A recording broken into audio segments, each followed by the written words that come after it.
Nashville's winter rain needles the courthouse steps, turning stone slick and black. Fluorescent light leaks through the revolving doors like a hospital corridor. Cold, clinical, unforgiving. Inside, the lobby hums with metal detectors, damp wool coats, and the squeak of rubber soles. A wall-mounted TV loops the same clip on mute. Her face, her voice, her mouth shaping a sentence that never leaves her real throat. Assistant U.S. Attorney. Imani Brooks holds her phone so tight, the case creaks. The lock screen stacks notifications like falling bricks. 22117 missed calls. 89 texts. 3 voicemails marked urgent. Her thumb hovers, then taps the first headline.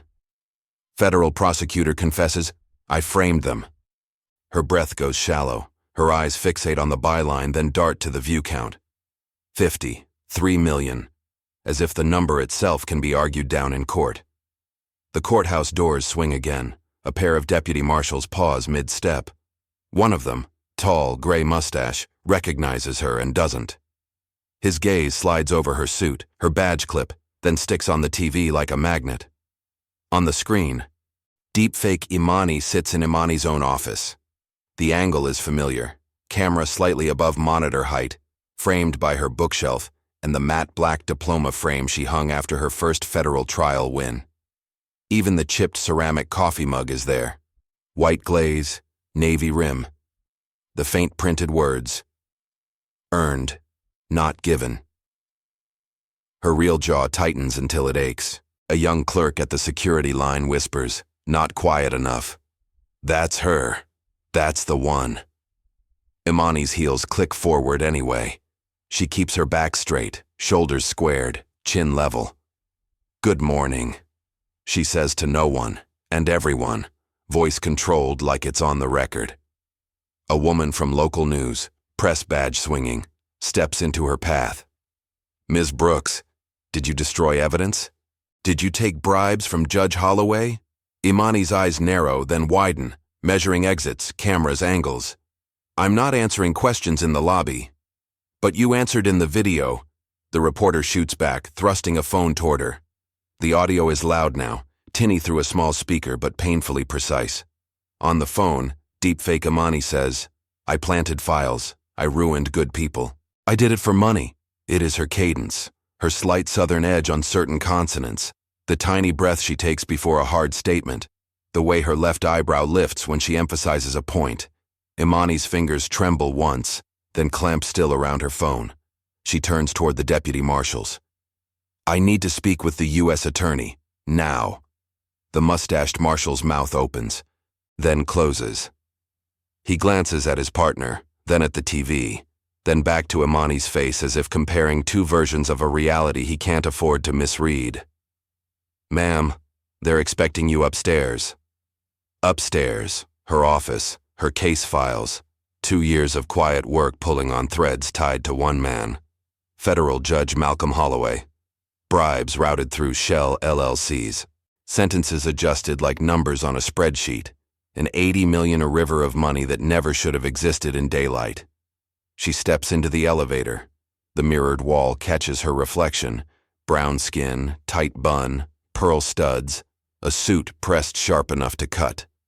Her expression is a mask with hairline cracks. Her phone buzzes again. A new email subject line flashes.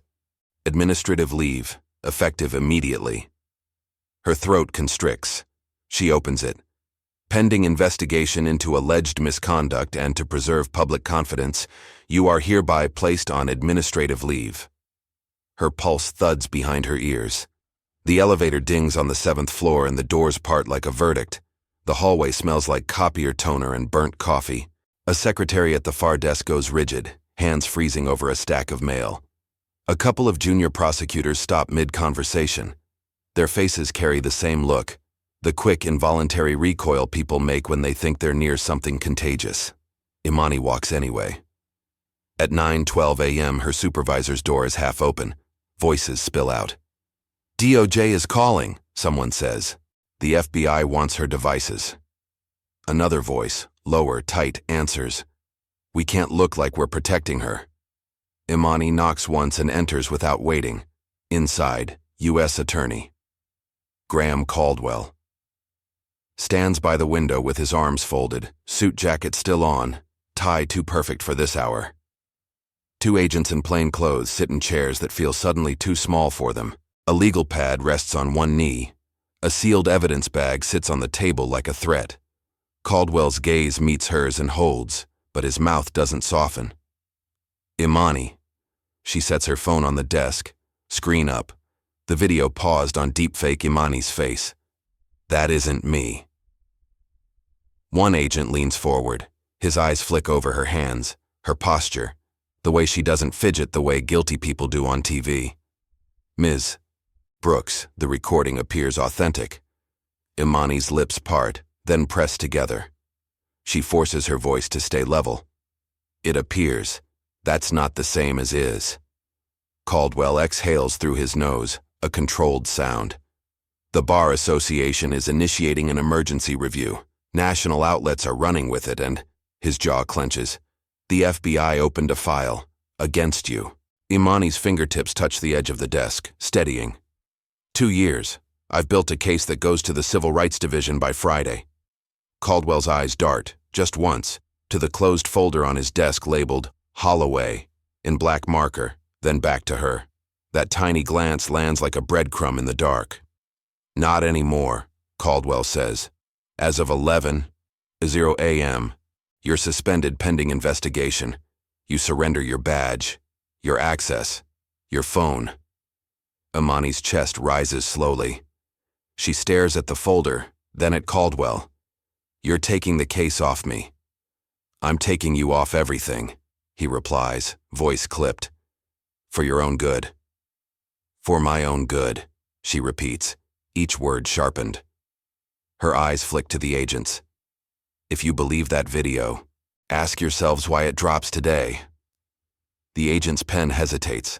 A micro pause, less than a second, like a hairline fracture in certainty. Caldwell slides a small plastic tray across the desk. Badge. Now. Imani's hand goes to her belt clip. The metal prongs bite her fingers as she unhooks it. She sets the badge down with a careful, controlled motion. No slam, no drama. The sound is still loud in the quiet office. A soft clack like a gavel. Outside the door, someone's phone rings with the same video audio bleeding through. In the hallway, another voice murmurs, 50 million people saw it. She's done. Imani looks at her own reflection in the dark window glass, superimposed over the courthouse skyline. Her jaw tightens again.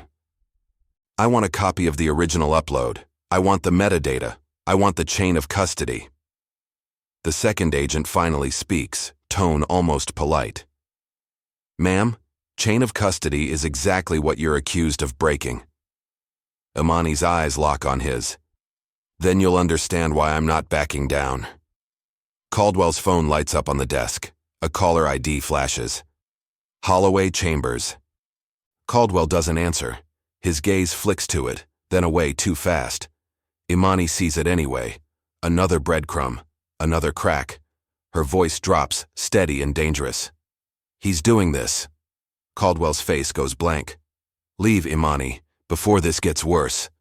Imani stands motionless for one breath, then reaches for her phone, only for the agent to intercept it, sliding it into the evidence bag with a sealed, practiced motion. Plastic crinkles. The seal snaps shut. Imani's nostrils flare once. She turns toward the door, shoulders still squared, steps measured.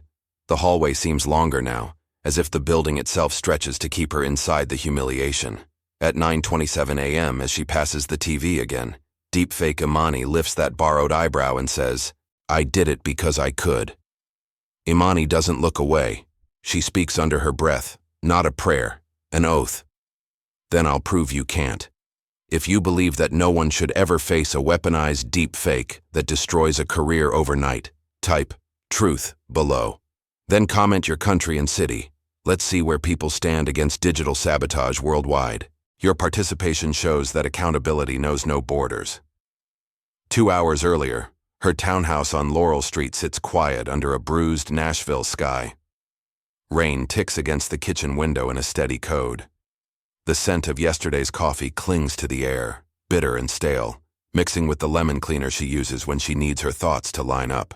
A single lamp throws warm light over a stack of case binders and a spiral notebook labeled Holloway Timeline. Imani Brooks stands barefoot on cold tile, phone in hand, thumb hovering over the DOJ contact she plans to call by 8:30. Her jaw tightens, then releases. She sets the phone down beside a navy lanyard and her spare badge clip like she's arranging armor. At 6:41 a.m., the first notification hits, then 10, then 50. Her screen fills so fast, the text blurs. Call back ASAP. Turn on the TV. What did you do? Her eyes dart to the living room. The television is off. The silence is too clean. She taps a missed call from her mother. It goes straight to voicemail. She calls back. No answer. Her throat works around a dry swallow.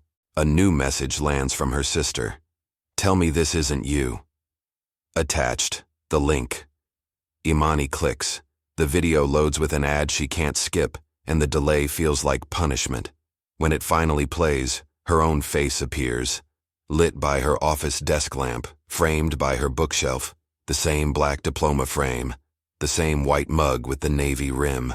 Deepfake Imani looks into the camera and smiles like she's relieved. I'm done hiding it, the video says, voice perfectly hers. I took payments. I forged evidence. I destroyed lives. Imani's hand clamps around the phone until her knuckles pale. Her breathing turns shallow, controlled like she's cross-examining reality. She whispers, "No, no." But the video keeps talking over her, stealing her cadence. A detail slices through. Deepfake Imani's left hand lifts, showing a thin gold band she doesn't wear at work. Not her ring. Too narrow, too bright. A prop, a clue. Her laptop sits open on the dining table. She yanks it closer, fingers flying, searching the upload. The account name is a string of letters and numbers. Created. Today Kanpal. Posted. 6:12 a.m. Her doorbell camera app pings, motion at her front steps. She pivots. Through the peephole, a news van idles at the curb, and a man with a camera raises his lens toward her window.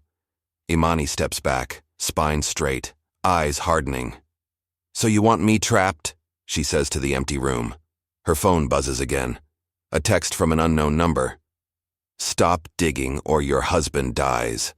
She freezes, one sharp breath. Then the screen floods with more calls, burying the threat under noise designed to make it disappear. At 10:03 a.m., Imani stands in her townhouse hallway with the lights off, the only glow coming from her laptop screen. Rainwater gutters down the window like thin, nervous fingers. The air smells of wet wool from the coat she never fully puts on, and lemon cleaner that now feels like a lie. Her eyes stay fixed on the paused frame, her own face, borrowed and weaponized. Her husband, Darius Brooks, steps in from the garage, hoodie damp at the shoulders, laptop bag slung low. He stops when he sees the news van outside. His jaw tightens, and his gaze darts from the curtains to Imani's clenched hand. "Tell me it's not real," he says. Voice steady but thin. Imani doesn't flinch. "It's not." Darius moves beside her, close enough that his shoulder warms her arm. He watches 10 seconds of the clip, expression tightening with each familiar eyebrow lift, each perfect syllable. Then he pauses it and leans in until his breath fogs the screen. "That's you," he murmurs. Imani's eyes narrow. "That's my face, not my truth." Darius exhales, sharp. His fingers fly across the keyboard. Download, duplicate, isolate frames. He opens a forensic tool set he keeps like a fire extinguisher. Never discussed, always ready. He scrubs frame by frame. At 0014, deepfake Imani blinks. At 0015, the shadow under her right ear jumps, 1 pixel width, then smooth again. Darius's posture changes. His shoulders settle the way they do when he finds a vulnerability. "There," he says. Imani leans forward, hands gripping the table edge. "Show me." He zooms in on the bookshelf behind her, title sharp. then suddenly smeared for a single frame like wet ink. He plays it again, slower. The smear happens only when she says the word forged. That's a render correction, Darius says. A stitch. Imani's throat works around a swallow, so it's a deep fake. Military grade, if I'm right. Darius's eyes flick to her, apology and urgency living in the same look. Whoever did this knows your office layout, your mug, your cadence.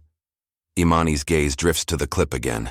The thin gold band flashes on the fake hand. Too polished, too deliberate. Her phone vibrates. Unknown number again.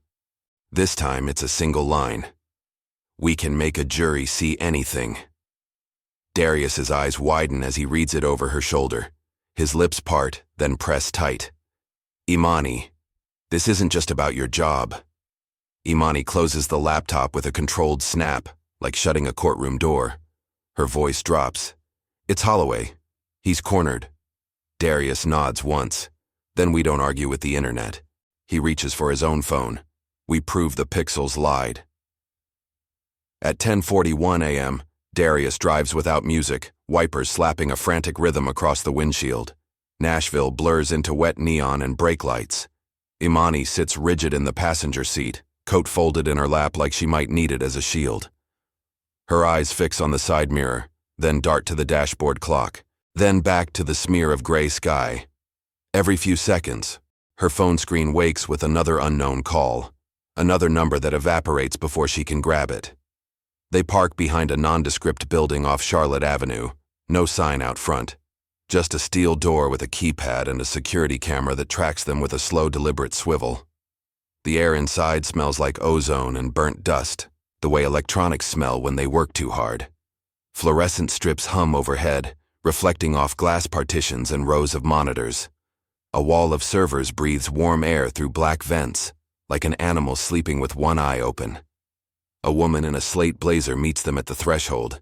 Her hair is cut close on the sides, curls gathered on top, and an ID badge reads, Mara Ross, Digital Forensics. Her gaze is sharp, professional, and it doesn't do the thing most people's eyes do today, flicking to Imani's face with suspicion first. Phone's off, Mara says. Bags in the locker. We keep the room clean. Imani's jaw tightens. Clean is a word people hide behind.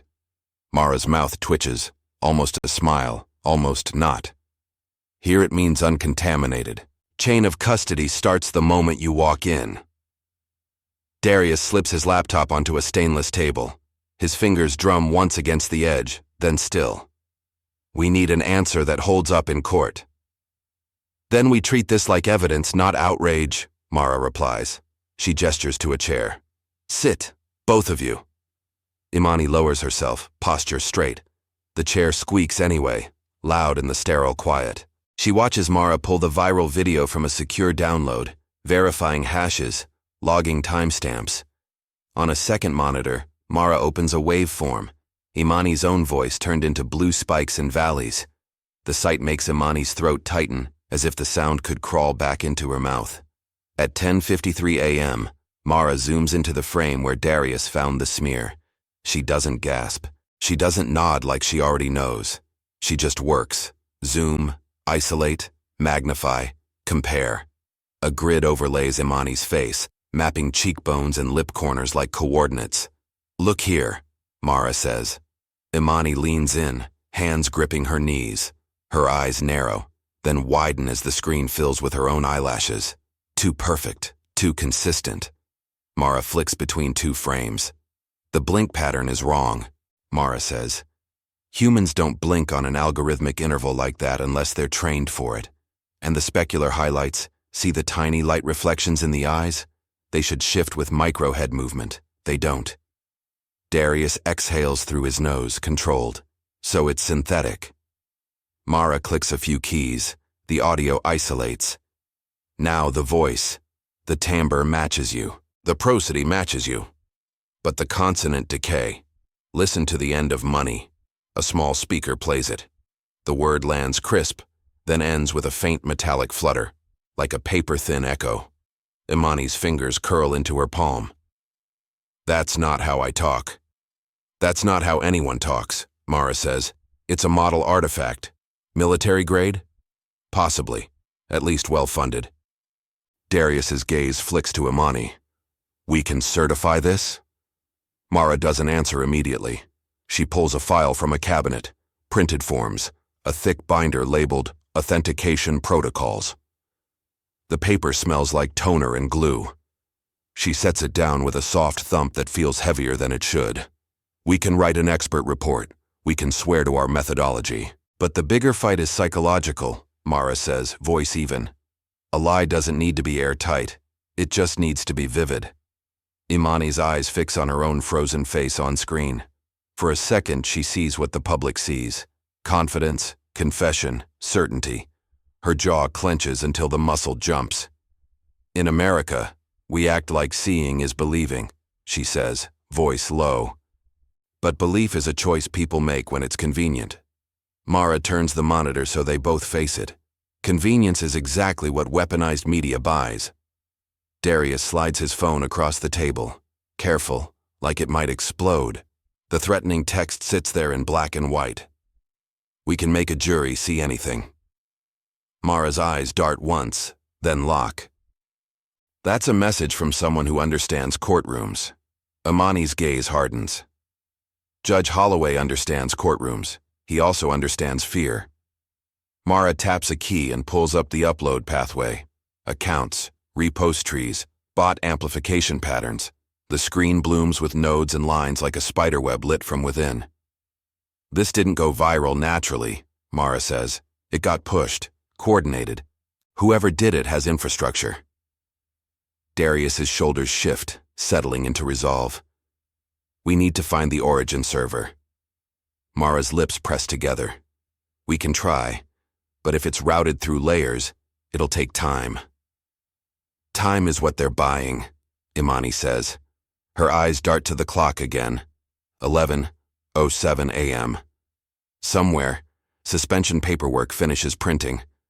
Somewhere, an agent writes her name on the wrong side of a case file. Her breathing stays controlled, but it's shallow, tight. Mara opens a new folder. One more thing. There's a tell you won't like. She zooms into the fake office background and enhances the reflection on the diploma frame glass. In it, a warped shape appears, something like a ring light, but not quite. A rectangular panel with a grid, the kind used in controlled capture rooms. Imani leans closer, pulse visible in her throat. That isn't in my office. No, Mara says. That's in a studio. Darius's eyes widen. So someone built a replica. Or accessed the real space and added lighting, Mara answers. Either way, it suggests proximity. Imani's nails bite her palm. Her voice stays steady, each word measured like testimony. He has someone inside the courthouse. Mara's gaze lifts to meet hers. If that's true, you need to move like you're being watched. Imani sits back, spine straightening further, as if dignity itself is a spine brace. She looks at the waveform again, at the grid on her face, at the bot web spreading across the monitor. The specific experience of Imani is anchored in broader, documented historical patterns. Historical records show that courts have long wrestled with unreliable visual truth, from staged photographs in early journalism to manipulated evidence in modern trials. In 1993, the U.S. Supreme Court's Dober v. Merrill Dow Pharmaceuticals decision set the standard for admitting expert scientific testimony, requiring methods to be tested and scrutinized. The National Institute of Standards and Technology, NIST, has also published ongoing deepfake detection evaluations in recent years, showing detection remains an evolving challenge. These aren't isolated incidents. They're systemic patterns requiring continued vigilance and reform. Imani's eyes lift from the text on the binder to Mara's face. So the law already knows how to handle science, she says. It just needs to catch up to sabotage. Mara nods once. And you need something else. An independent authority willing to say the obvious out loud. Darius closes his laptop slowly, the click sounding final. I know someone at a federal cyber task force, he says, voice tight.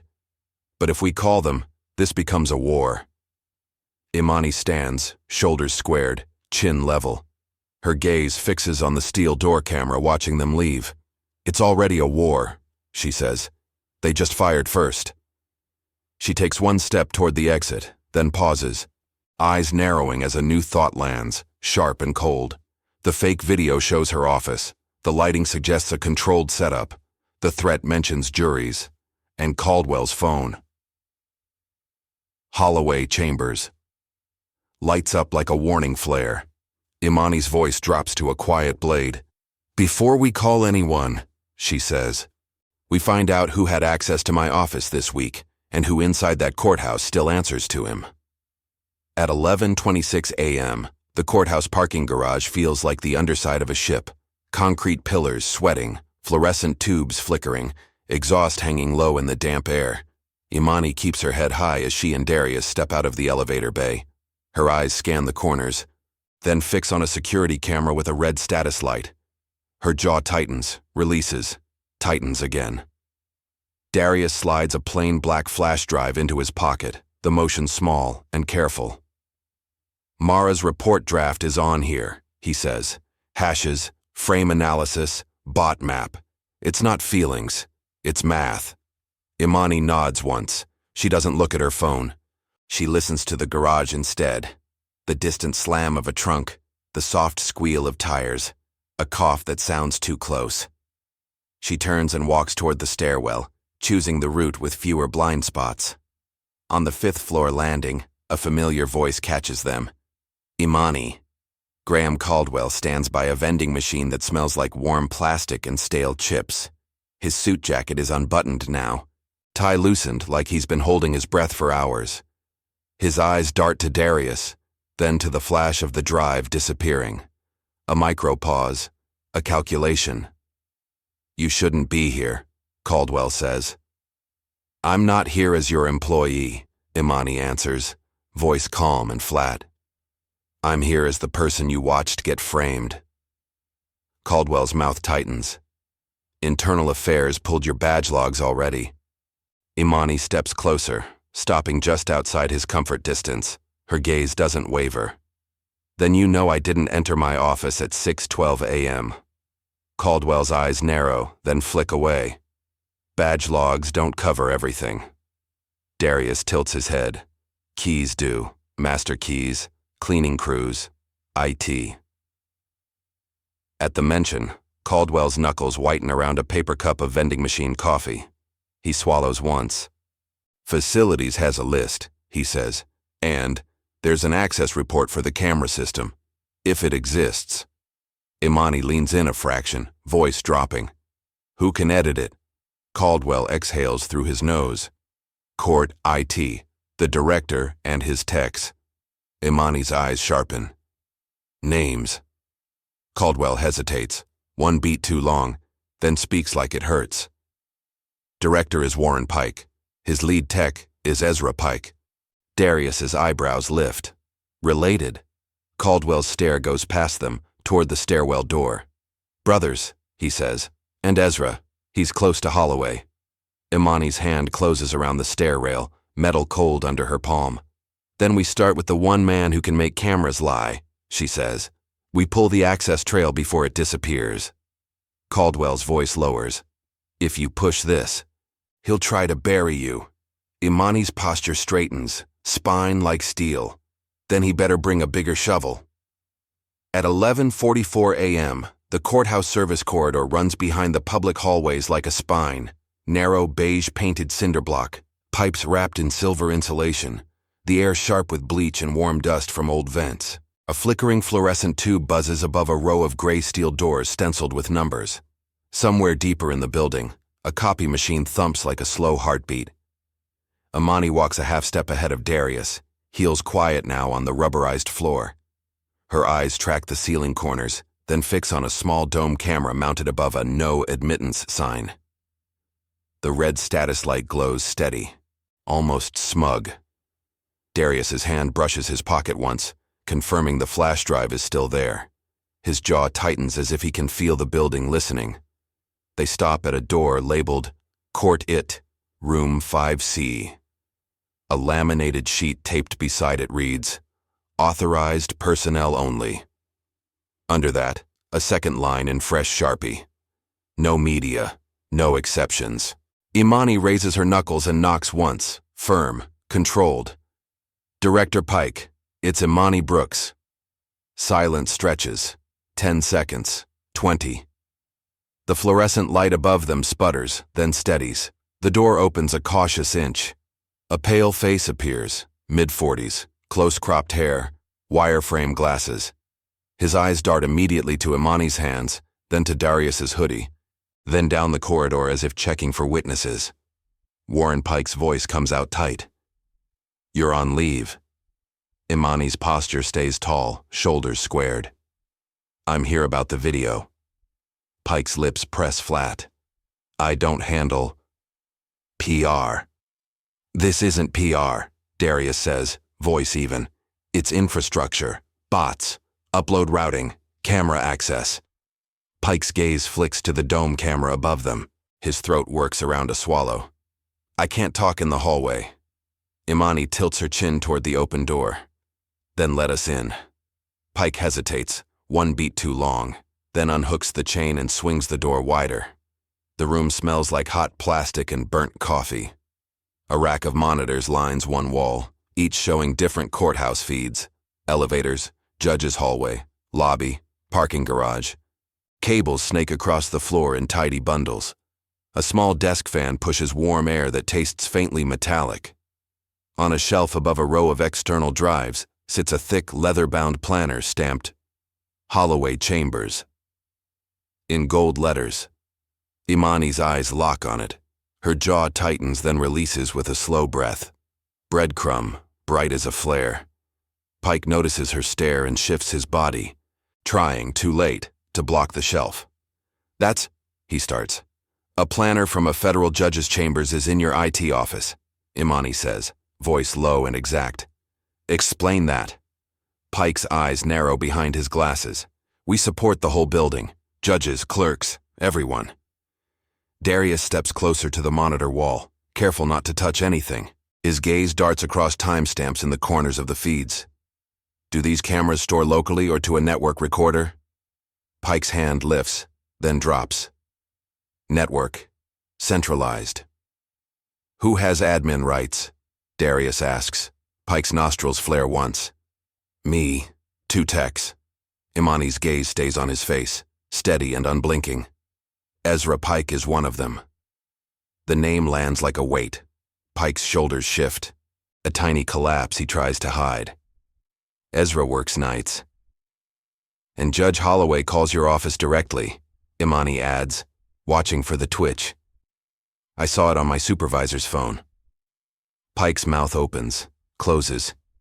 He reaches for a paper cup on his desk and takes a sip that looks more like a stall than a drink. Judges call IT. It happens. Imani steps closer, stopping at the edge of his desk. She keeps her hands visible, palms down, like she's in front of a jury. At 6:12 a.m., a video posts using a replica of my office. At 6:41, my phone becomes a weapon. By 9:12, I'm suspended. If your cameras and access logs are clean, you can clear me. Pike's eyes dart to a monitor showing the 7th floor hallway, Imani's floor. The feed displays an empty corridor, polished tile gleaming under fluorescent light.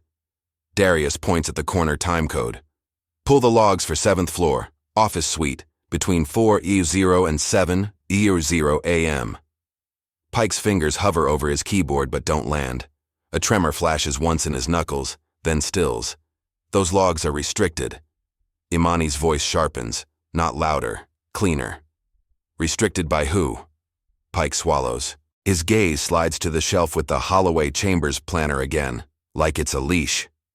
It's sensitive. Imani's eyes narrow. Sensitive to justice? Pike's cheeks color. You don't understand how much pressure. I understand pressure, Imani cuts in. I understand threats sent to my phone. I understand my mother crying because she thinks her daughter is a criminal. What I don't understand is why you're protecting the man I've been building a case against for 2 years. The room hums, servers, fans, fluorescent ballast, like the building is holding its breath. Darius turns his laptop around and opens Mara's still frames. He zooms into the reflection on the diploma glass, the rectangular light grid.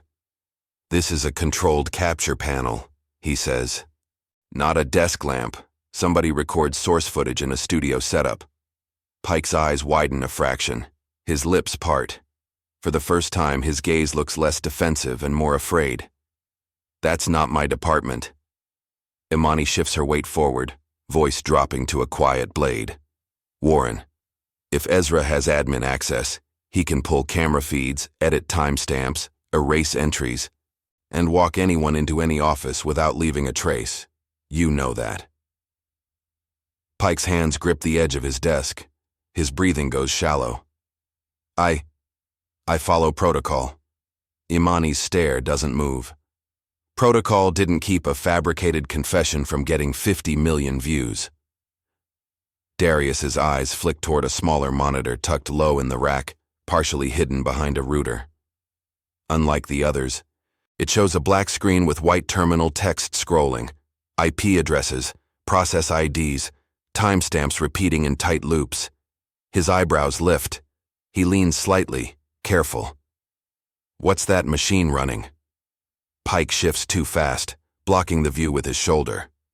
"Maintenance scripts." Imani's gaze snaps to Pike's hands. The right one has a faint smear of dark grease on the thumb. Fresh, as if he handled cables or a server rack minutes ago. "Maintenance," she repeats, voice flat. "Or something you don't want audited." Pike's jaw clenches. A door inside the IT office, unmarked, flush with the wall, sits behind him, its handle polished from frequent use. From under it, a thin line of cooler air slips into the room, carrying a faint smell. Concrete dust and something electrical, like ozone. Imani's eyes fix on that door. "What's in there?" Pike's pupils tighten. "Storage." Darius takes a slow step to the side, trying to see the hinges. "Storage doesn't need climate control." Pike's voice rises for the first time, cracking at the edge. "Stop. You can't." Imani raises a single finger, not threatening, commanding. "Answer me, Warren." Pike's breathing turns sharp. His gaze darts to the hallway camera feed, then to the door, then back to Imani. In that jittering movement, he looks like a man trapped between two judges, one with a robe, one with the truth. "I can pull badge access," Pike says suddenly, words tumbling out. "I can show you who enters your suite, but you didn't hear it from me." Imani holds his gaze. "Do it. Now." Pike's hands land on the keyboard at last, fingers moving in a practiced rush.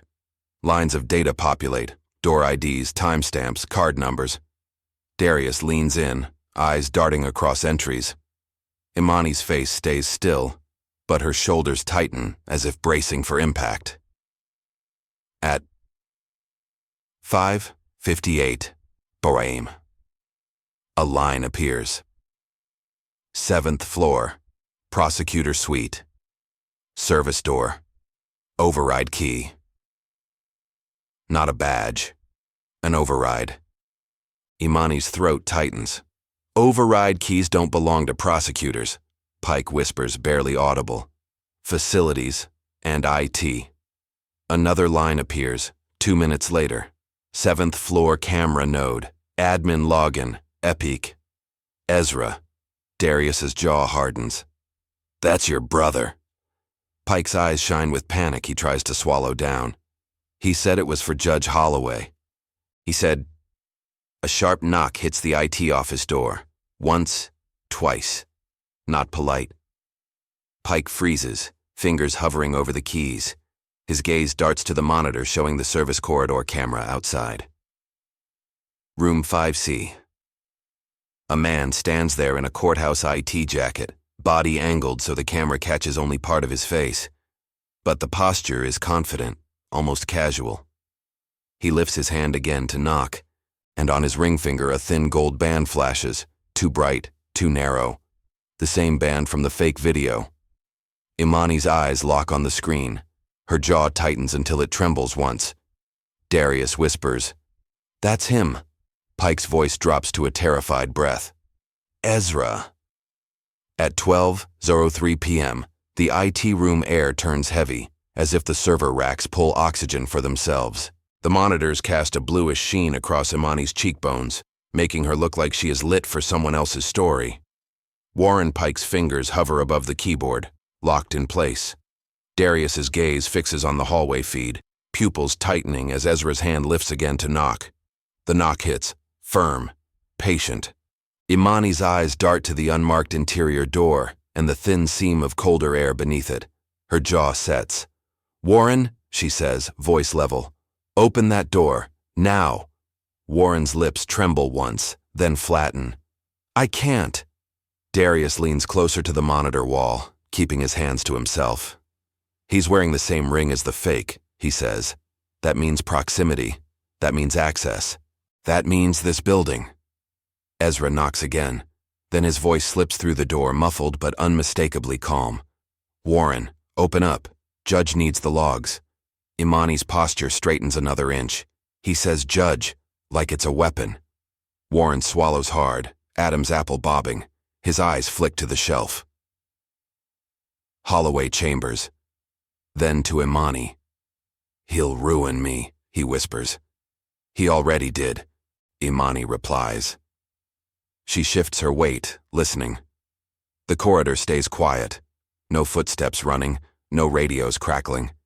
Ezra stands alone on the feed, as if he knows the camera angle is his ally. Darius tilts his head, a small, precise movement. "He's angled away from the lens," he murmurs. Like he doesn't want full facial capture. Imani leans toward Warren's desk. Her fingers tap once beside the printed access report. One controlled sound. "If you help him, you become him." Ezra's voice comes again, slightly sharper. "Warren, don't make this harder." Warren's breathing turns shallow. He reaches under the desk and pulls out a ring of keys with a red tag labeled Sublevel. The metal jingles in the sterile room, loud as confession. He sets it down like it burns. Darius's eyes widen. "There's a basement." Warren nods barely. "Old file storage. Nobody goes down there." Imani's gaze locks onto the key tag, then lifts to the monitor where Ezra's gold band flashes again. Her lips part, then press into a thin line. "He's not here for logs," she says. "He's here to erase what you just showed us." The doorknob begins to turn, slow, deliberate, testing the latch. Imani's voice drops to a command. "Kill the hallway camera feed. Right now." Warren's hand shakes as it moves toward the keyboard. "If I do that, he'll know." Imani doesn't blink. "Let him." The screen stutters once, then goes black. At 12:11 p.m., Warren's hand hovers over the keyboard like it belongs to someone else. The hallway feed stays black, and the silence that follows feels engineered. The IT room's fluorescent buzz grows louder, filling the space between breaths. Imani's eyes flick to the steel door, then to the red-tagged key ring. Sublevel.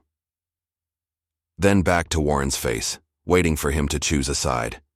Darius slides closer to the monitor rack, voice low. If Ezra can't be seen, he'll go physical. The latch rattles once, testing. A second rattle follows, harder. Warren flinches, his jaw tightens until the skin at his temple twitches. Imani keeps her tone measured. "We go down, now." Warren shakes his head, almost pleading. "You don't understand what's down there." Imani's gaze hardens. "I understand what's up here." They move fast. Warren grabs the keyring, hands trembling as metal bites his palm. Darius takes the lead in the corridor, shoulders angled, listening.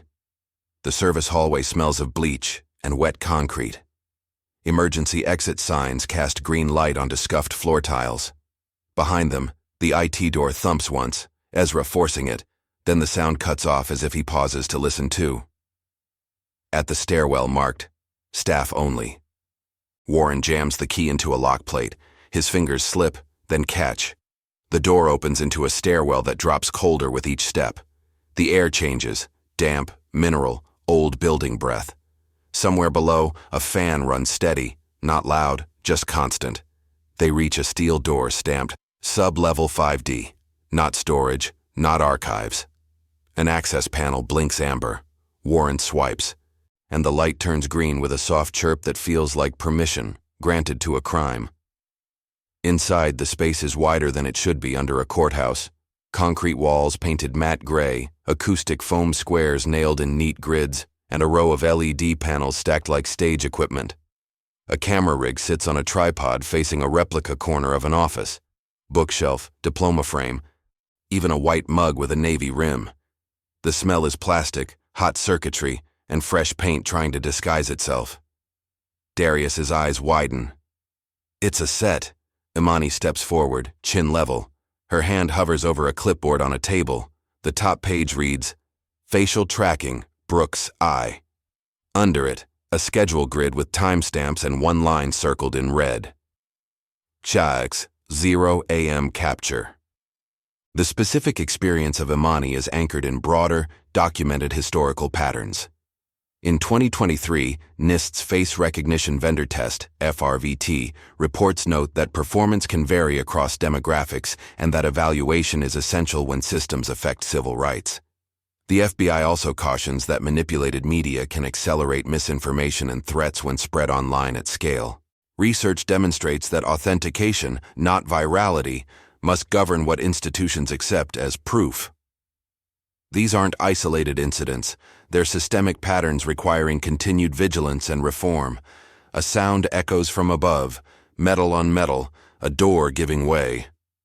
Warren's face drains.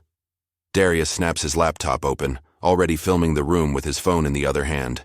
Imani's eyes fix on the camera rig like it's a loaded weapon. From the stairwell, footsteps start down. Unhurried, confident. Imani whispers, barely moving her lips.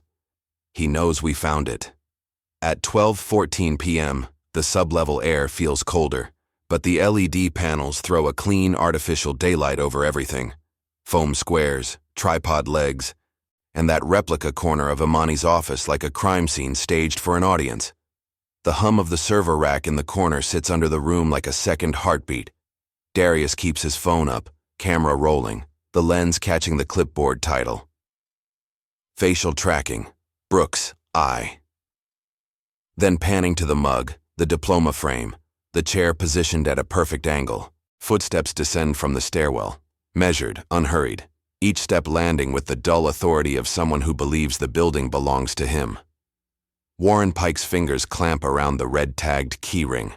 His knuckles blanch.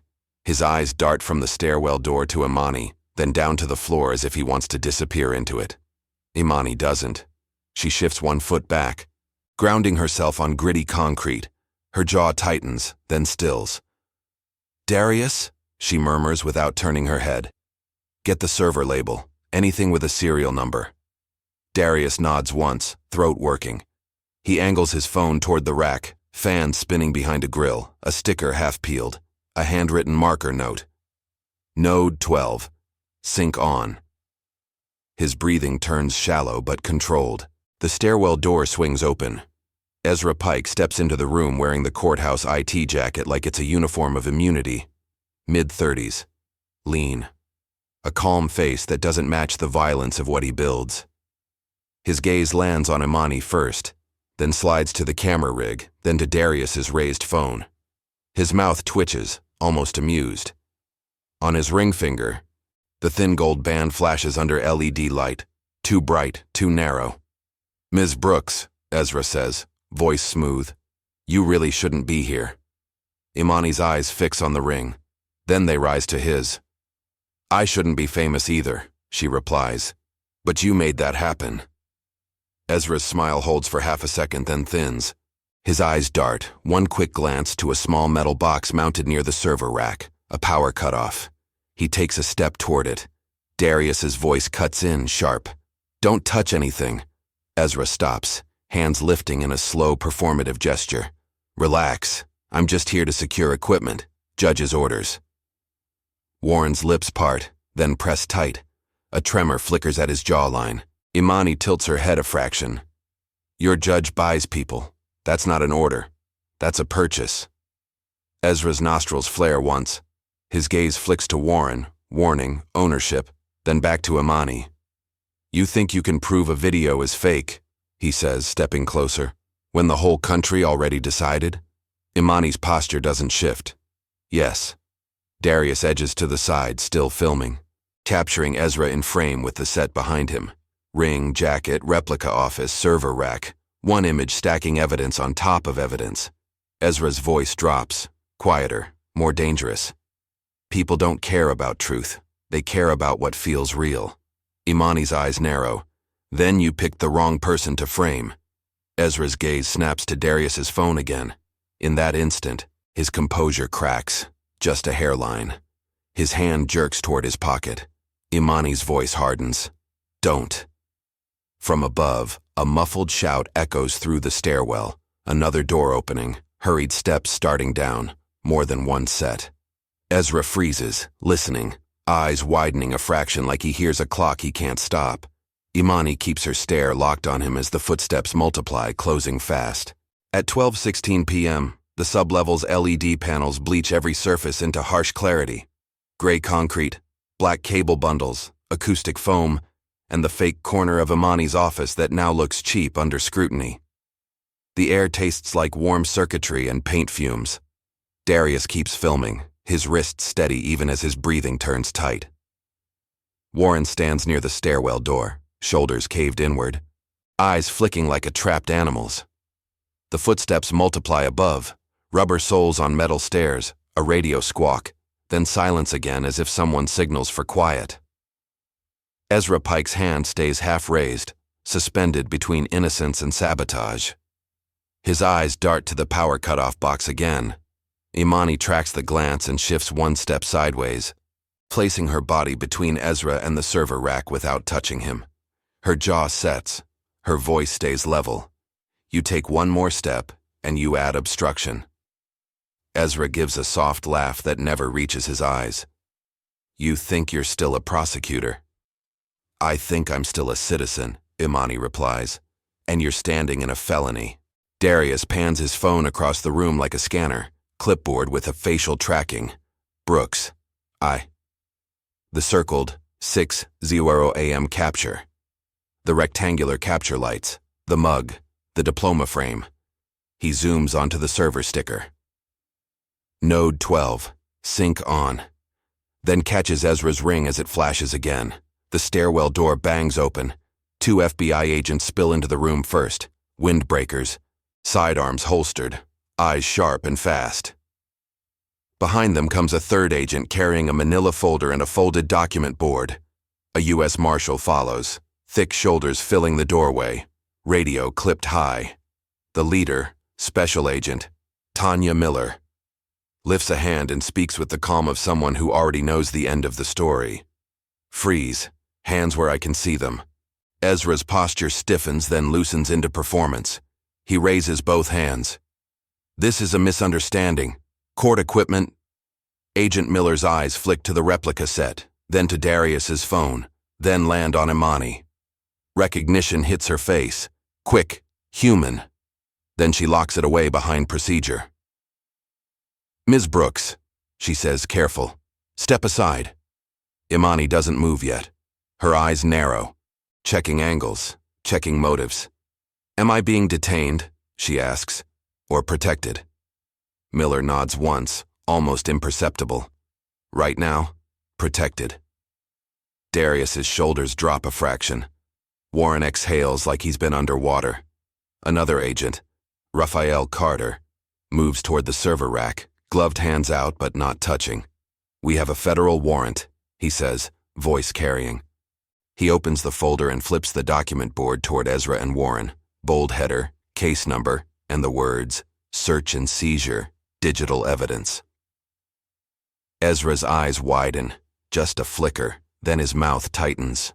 Who authorized that? Miller doesn't look at him. She looks at the room. A judge who isn't compromised. That lands like a dropped weight. Imani's throat tightens. Then she swallows it down. Her eyes meet Miller's. "You came fast." Miller's gaze holds. "We received a cyber tip at 11:32 a.m. from a credentialed source." Her eyes dart, one beat, to Darius. Breadcrumb turning into proof. And we cross-validated the upload amplification with our own bot network indicators. Darius keeps his phone up. I have continuous video from the moment we entered, he says. His voice cracks once, then steadies. Serial stickers, set dressing, the capture schedule, him on camera. Ezra's head turns slightly, like he is calculating exits. The U.S. Marshal shifts one boot forward, blocking the stairwell. Ezra's nostrils flare, his jaw muscles jump. Ezra snaps his head toward Warren, eyes sharpening into threat. Shut up. Miller's tone turns iron. You speak again, and you get additional charges. Agent Carter points to the power cutoff. Step away from that. Ezra's hands remain up, but his fingers twitch, wanting to do damage. Imani watches the twitch and feels the strange clarity of it. The lie only works while the machine stays on and the story stays loud. Miller nods at another agent. Bag and tag everything. Photograph before moving. Pull drives last. Carter answers. Copy. Imani finally steps back, allowing the agents to flood the room. Her hands unclench slowly at her sides. Her eyes linger on the replica mug. Earned, not given. And for the first time all day, the words feel literal again. Miller leans in close to Imani, voice low enough to be private. We're not done, she says. This points higher. Imani's jaw tightens, controlled. She looks past the agents to Ezra, now pinned in place by procedure and guns he can't charm. Then let's climb, she replies. Above them, somewhere in the courthouse, a door slams, distant, panicked, like someone just realized the basement is no longer secret. At 12:22 p.m., the sublevel turns into a moving grid of evidence markers and gloved hands. Camera shutters click in tight bursts.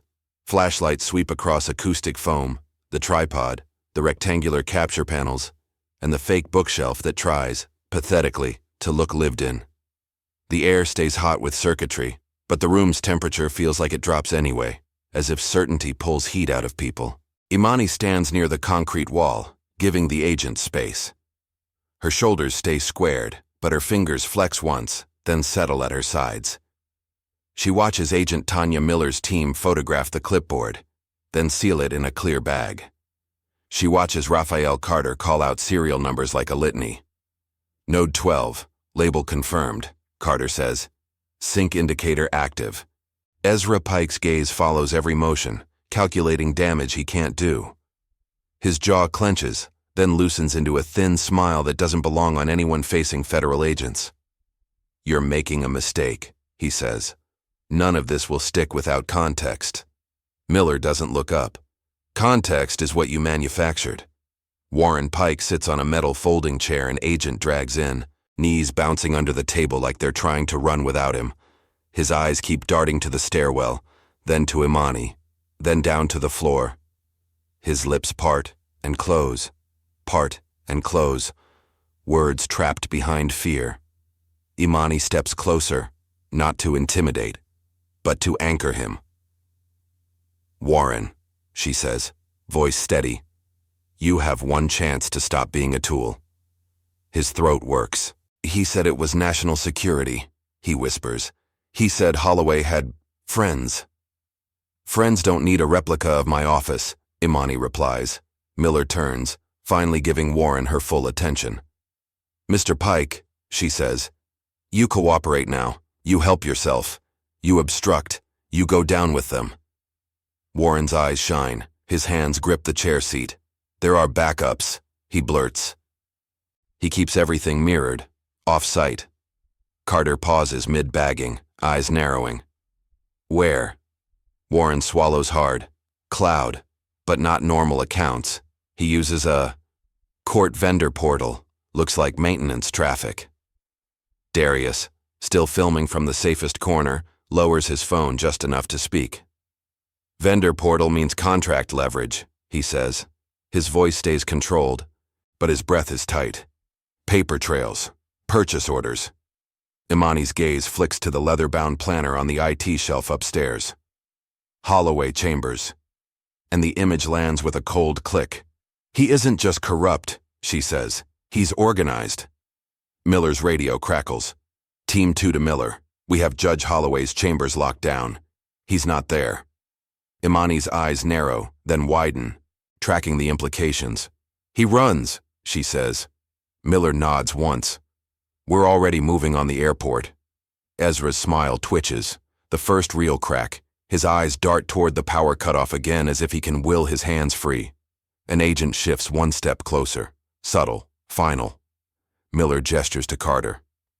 Pull drives last, but image the running system now. I want volatile memory. Carter answers, on it.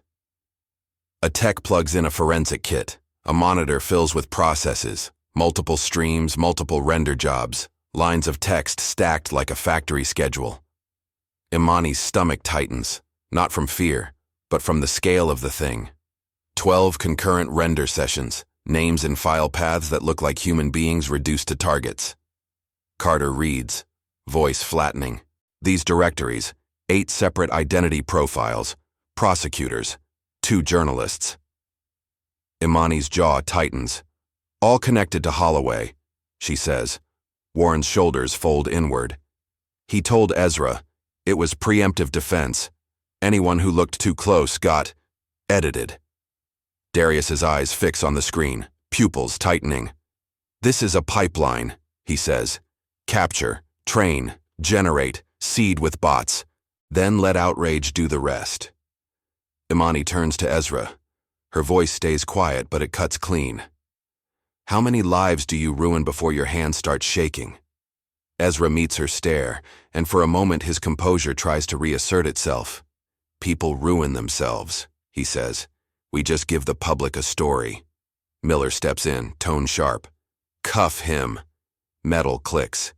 Ezra's shoulders jerk as the cuffs bite. His eyes flash. Anger, then a kind of disbelief that consequences still exist. At 12:37 p.m., Carter's phone buzzes with an internal alert. He checks it, then looks up at Miller. We found the amplification controller, bot farm dashboard, scheduled pushes. There's a cue labeled Phase 2. Imani's fingers curl once, then relax. Phase 2 is the part where they bury the correction, she says. They knew we'd fight back. Miller's gaze hardens. Not if we cut their oxygen. She turns to Imani. I need you ready, she says. Your name is already on fire. When we release this, you're going to be the face of the counterstrike. Imani inhales slowly, controlled. The smell of paint and electronics fills her chest. She lets it out through her nose, measured like testimony. Then we do it right, she replies. No shortcuts, no spin, just proof. Darius steps closer and holds up the flash drive from Mara, careful, like it's fragile. Independent report. Hashes, frame artifacts, upload tree. Miller nods. Good. Warren speaks again, voice thin. Judge Holloway. He has a private terminal in Chambers. Not on the court network.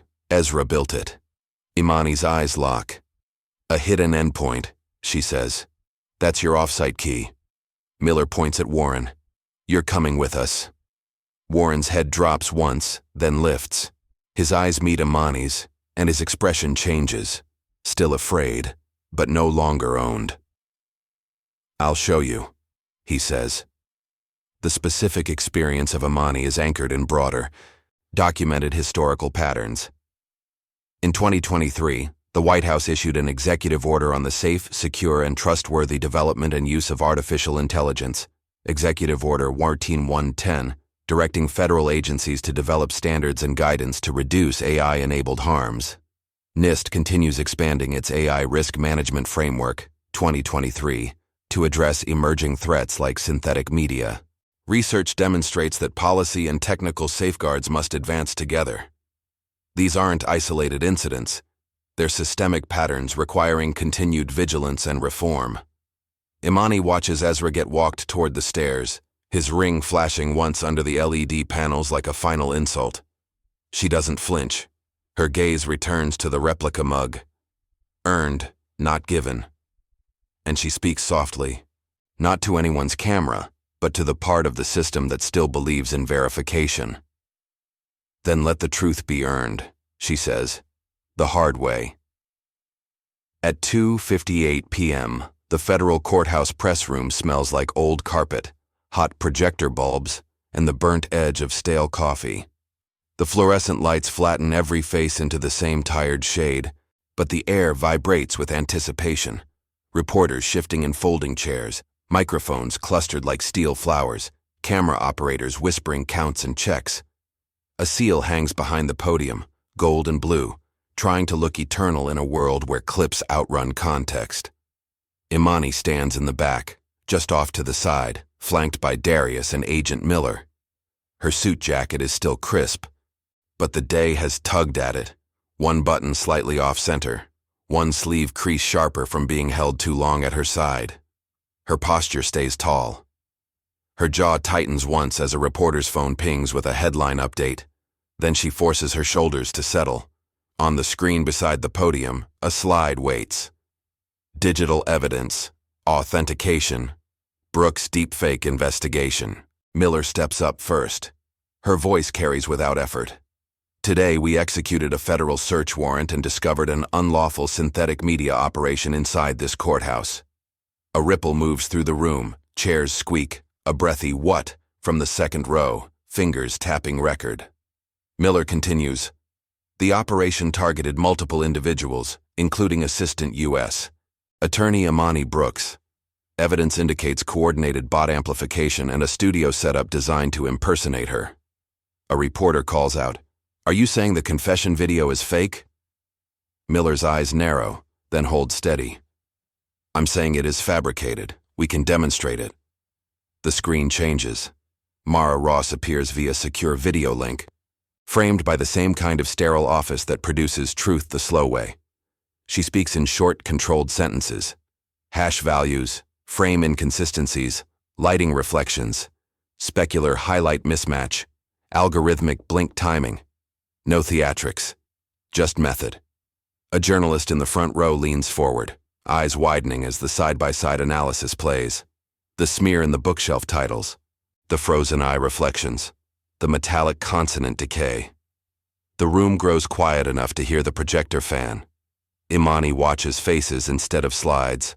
A man who looked certain earlier now blinks too fast. A woman's mouth hangs slightly open, then closes, then opens again. A producer whispers, "We ran it all day. Like confession tastes bitter when it's yours." Miller returns to the podium. We also have physical evidence, a replica set matching Ms. Brooks's office, capture schedules, and active server processes running multiple synthetic identity pipelines. She nods to a tech. The screen shows a still photo from Darius's phone. The sublevel room, the camera rig, the clipboard labeled facial tracking, Brooks' eye, and Ezra Pike in frame, courthouse jacket, thin gold band glinting. The click of cameras becomes a storm. A reporter blurts, "Who is responsible?" Miller doesn't hesitate. "We arrested courthouse IT technician Ezra Pike on federal charges including conspiracy and obstruction. We also detained additional subjects. This investigation remains active." Then she says the name the room has been circling. Federal Judge Malcolm Holloway attempted to leave the United States this afternoon. He is in custody. The press room erupts, voices overlapping, microphones thrust forward, chairs scraping as people stand. Imani's throat tightens at the sound, not from joy but from the sudden reversal of gravity. The same attention that crushed her this morning now scrambles to be near her again. Miller raises a hand, one at a time. A national correspondent points directly at Imani. "Ms. Brooks, did you know Judge Holloway was corrupt?" Imani steps forward, and the room quiets in reflex, like a courtroom when the jury looks up. Her eyes sweep the microphones, the lenses, the faces that believed a clip more than a career. She keeps her chin level. "I know what I can prove," she says. Her voice is steady, not loud. "And I know what can be manufactured." A second reporter shouts, "Do you forgive the people who doubted you?" Imani's jaw tightens, then releases. She chooses precision. "This isn't about forgiveness. It's about standards. The justice system can't afford to treat virality like verification." Darius's hand brushes her elbow once. Support, not restraint. Imani doesn't look back. She keeps her gaze forward. At 3:47 p.m., Miller's phone lights up briefly in her hand. She glances down, then announces, "We're notifying counsel for 8 previously targeted victims. Their cases will be reviewed immediately. We are also initiating a full audit of Judge Holloway's docket, 127 matters." A murmur spreads, shock, then something like relief, as if the room realizes the lie didn't just attack Imani. It attacked the idea of finality. Imani feels the moment land in her chest, heavy and clean. Power is not only the ability to harm, it is the ability to make the harm look official. She steps closer to the mic again, adding the line she knows will travel farther than any technical slide. In the digital era, even eyes can't be the final witness, she says. The system has to evolve, because manipulation evolves. In the back row, a young local reporter lowers her camera and whispers, "We ran the wrong headline." Her cheeks flush, her fingers tremble once on the strap. Miller closes the conference. "We will release a full affidavit and the authentication report. We will not litigate this on social media." As the room starts to break, a DOJ official approaches Imani with a thin folder and a careful expression. "Ms. Brooks," he says quietly, "the Civil Rights Division wants you on a new working group, synthetic media crimes and court authentication." Imani's eyes narrow, measuring. "You want me to teach the system that tried to discard me. We want you to help rebuild it," he replies. Imani holds the folder without opening it. Her fingers press the edges, grounding. Darius watches her profile, his eyes softening without losing vigilance. Agent Miller stands nearby, scanning exits out of habit.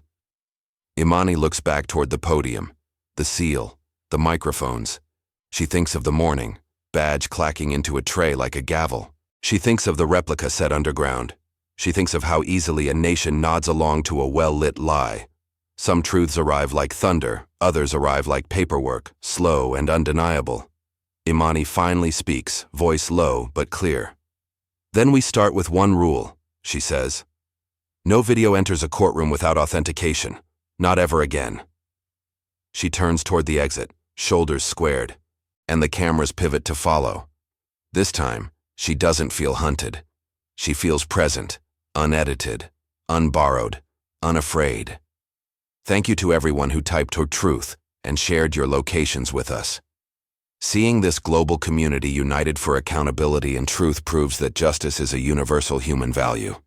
If this story moved you, please subscribe for more stories of digital sabotage being defeated by rigorous proof. Until next time, remember that verification is dignity in the age of manipulation.